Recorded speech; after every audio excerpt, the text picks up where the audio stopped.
നിങ്ങളെല്ലാം രാവിലെ മുതൽ വന്ന് കത്ത് നിൽക്കുകയാണ്. അതുകൊണ്ട് ഞാൻ പറയുകയാണ്, ഇതൊരു പതിവുള്ള കമ്മിറ്റിയാണ്. ഇന്ന് രാവിലെ CPIയുടെ സംസ്ഥാന സെക്രട്ടേറിയറ്റ് യോഗവും നാളെ പാർട്ടിയുടെ സംസ്ഥാന എക്സിക്യൂട്ടീവ് കമ്മിറ്റി ചേർന്നിട്ട് ഇവിടെ ഇതിൽ പുതുമയൊന്നുമില്ല. ഇതെല്ലാ ആഴ്ചയിലും കൂടുന്നതാണ്. അങ്ങനെ കൂടുന്ന കമ്മിറ്റിയാണത്. ആ കമ്മിറ്റികൾ സ്വാഭാവികമായിട്ട് കമ്മ്യൂണിസ്റ്റ് പാർട്ടിയുടെ സംഘടനാ കാര്യങ്ങൾ, രാഷ്ട്രീയ കാര്യങ്ങൾ എല്ലാം ചർച്ച ചെയ്യും. പ്രതിപക്ഷ ഉപനേതാവ് സ്ഥാനം സംബന്ധിച്ച് ഇന്നലെ കുറച്ച് കാര്യങ്ങൾ പറഞ്ഞിരുന്നു. ഈ അക്കാര്യങ്ങളൊക്കെ ഇന്നത്തെ സെക്രട്ടറിയിൽ ചർച്ച ചെയ്യുന്നത് ഇതൊക്കെ സ്വാഭാവികമല്ലേ? ഇതൊന്നും ഒരേ കാലത്ത് എന്തിനാ പറയണത്? കാര്യമില്ല. എന്തെല്ലാം പറയാനുണ്ടോ അതെല്ലാം ഇന്നലെ PK ദിനത്തിൽ പറഞ്ഞിട്ടുണ്ട്. യോഗത്തിൽ അക്കാര്യങ്ങളും ചർച്ചയാവും അല്ലേ? നാച്ചുറൽ. ഉഭയകക്ഷി യോഗം നാളെ നടക്കുകയാണ്.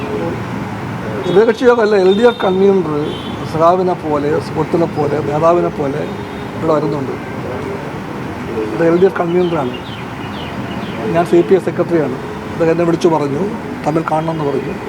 സന്തോഷമാണ് ആ കൂടിക്കാഴ്ച എപ്പോഴും. അത് ഞാൻ പറഞ്ഞല്ലോ, CPIയും CPMും തമ്മിൽ എപ്പോഴും കൂടിക്കാണും, എപ്പോഴും കൂടിക്കാണും.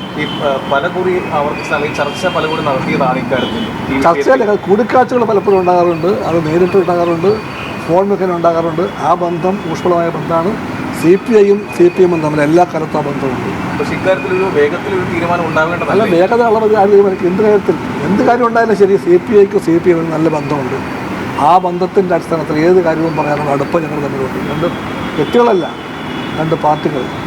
ഇന്ത്യൻ രാഷ്ട്രീയത്തിലെ ഒരു പ്രധാനപ്പെട്ട ഫാക്ടറാണത് CPI-CPM ബന്ധം. CPIക്ക് അറിയാം.